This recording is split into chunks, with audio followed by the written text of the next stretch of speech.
Ui.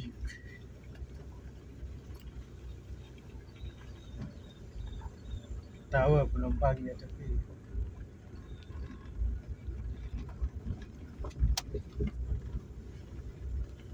bintang.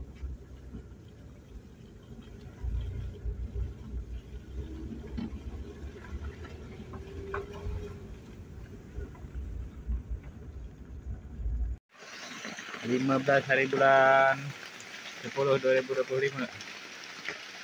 Nak ambil madu di pokok tualang tapi hujan. Berteduh dekat bawah ujung daun tepus. Pokok tepus lintang-lintang, kita berteduh kat bawah ujung daun. Inilah pondok kita sementara hari ini. Ni pokok dia yang kita nak ambil madu. Nak panjat. Dia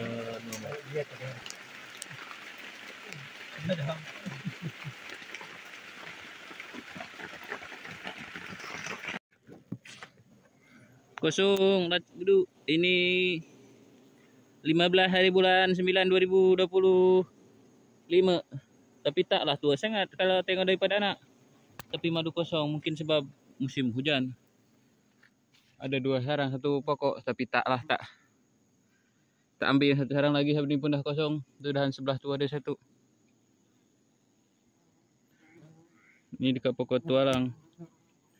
Tualang memang banyak belah sini, tapi